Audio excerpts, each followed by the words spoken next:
HDT Stallion Series today. EL Titan Anton Golino won. Congratulations to the farm. What a great get. Yeah, no, huge boost for the farm, Paul. Like a horse that we've been after for a very long time. He's a horse that has been on our radar, and we've tried many ways to get him, and finally got the job done. So yeah, no, huge boost for the industry down here.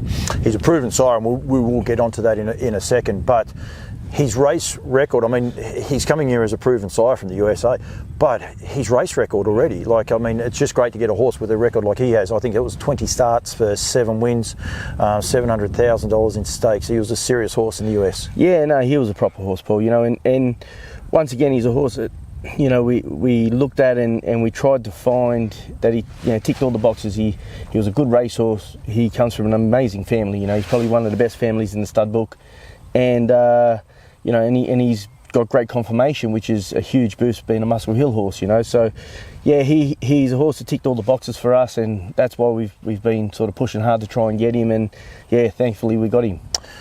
He's coming over here as a proven sire. He stood, I think, for 5 seasons, maybe 6 seasons over in the US, and got great results. Muscle Hill line works in Australia and New Zealand. We know that it has worked for a long time. Campbells Hall, with Courtney Hall being the dam as well. It ticks too many boxes, doesn't it? Oh yeah, he's obviously a son of Muscle Hill, and out of the direct family of Campbells Hall, and hence the family of Andover Hall, Angus Hall, and Conway Hall, and his dam is a full sister to a great mare called Canland Hall, who made over $1 million. So the family just is superstar after superstar, and he himself is obviously a very good racehorse, but it's also a brother to a horse called EL Ideal, who made $800,000. So it just goes to show you the depth of pedigree is second to none. He's got an amazing pedigree, that horse, and so we've tried to go down that path, with horses like himself, On a Streak, Volstead in the past. We're looking for horses that not are only good racehorses, but they've got to have good pedigrees also, So we want them to also be good broodmare sires and that in the future. So we believe that they've got to have a decent pedigree behind them, or a good pedigree behind them, and not just be good racehorses. So that's why we've gone after these horses, and hopefully it works. It's imperative in any code. It doesn't matter the thoroughbreds, doesn't matter which one it is. That bloodlines, you need that, because that's what you guys are trying to do here, is not only breed winners, but continue breeding and improving what we're trying to race here in Australia. We're trying to improve our broodmare band, Paul. We're trying to source horses that we can put over our mares, knowing that the product's going to be a good product, and hopefully they'll breed on themselves. So that's the way we sort of look at it. That's the philosophy we take, and he, like I said, he was a horse that been on our radar for a very long time, and luckily we got him.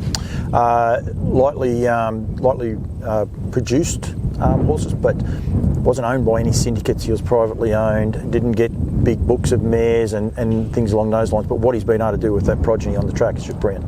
Yeah, the culture in America is very different to here, Paul. Basically the horses raced at their sort of 2 and 3 year old seasons, then they get syndicated to basically big groups where then they get supported by the syndicate, the shareholders, which generally is the major farms.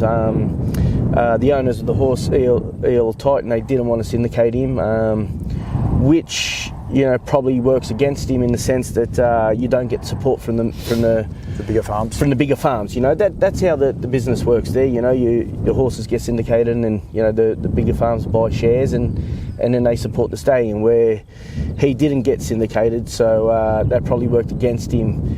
Hence why he never got huge numbers his first couple of years. But then when he started getting results, more and more breeders started realising that this is a good stallion, and he started getting more support, and I think his last year, his current crop of 2-year-olds is about 55 2-year-olds, and he's one of the leading 2-year-old sires there in New York. So and then that was another thing, Paul, which was a big thing for us, is where the horse stood. He stood at Blue Chip Farms, one of the better farms in North America, in New York, against horses like Chapter 7, Crazy Wow. These are the proper stallions. These horses, you know, they're not. He's not standing in, you know, one of the lesser states. So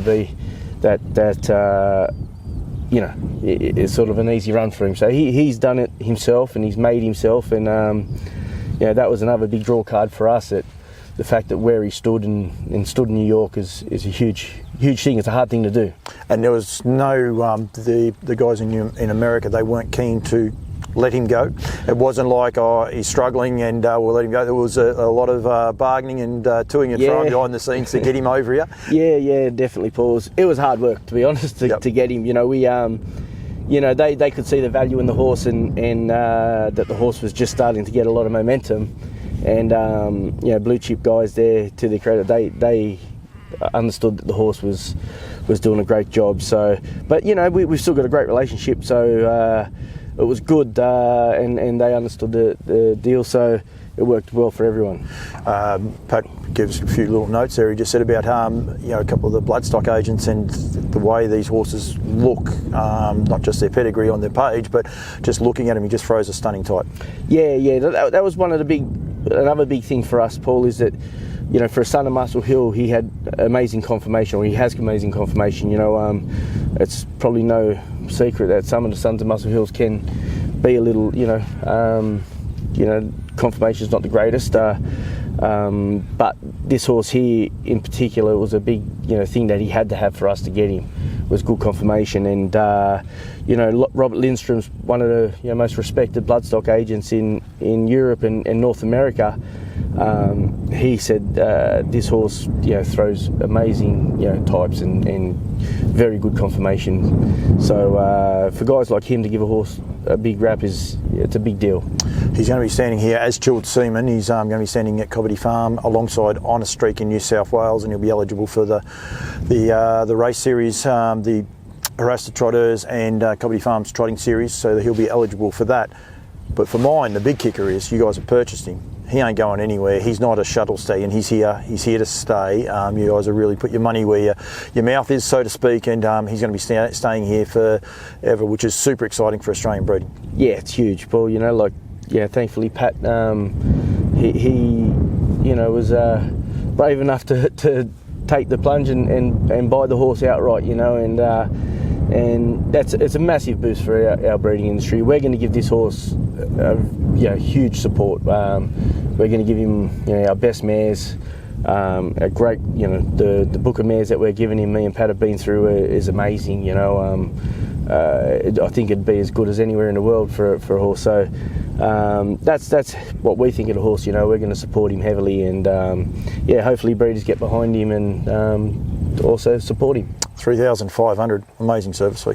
Yeah, no, that was a bit of a shock to me, to be honest. I thought we'd be standing him at a lot more, you know, but Pat wanted it to make it where, you know, people could afford the horse. You know, you know, I think he stood for about 11,000 or 12,000 US. So it wasn't like he was a cheap horse over there. I think last year he stood 6, but early days there he was about 12,000 US or 11,000 US. So yeah, Pat wanted to make it where you know, the horse was affordable for people, and you know, hopefully we get good numbers on the ground. Get in touch with the team at harastotrotters.com.au for your bookings, and he will be out here middle of next month, I think, in October. Is that correct? Yeah, yep. So I think he's in quarantine now, and yeah, he'll come up and he'll go straight to Luke and Belinda's Cobbitty Equine there, where he'll stand. You and I might do a bit more once he gets here. We might have to do a road trip to Sydney, you and I. It wouldn't be too bad, would it? Oh, it wouldn't be bad, no. Anton, thank you. Well done. As I said, EL Titan standing his first season here, but he ain't going anywhere. I think that's the one thing we want to make sure people are aware of. He's not a shuttle stallion. He's here to stay. Yep, no, definitely. Thanks, mate.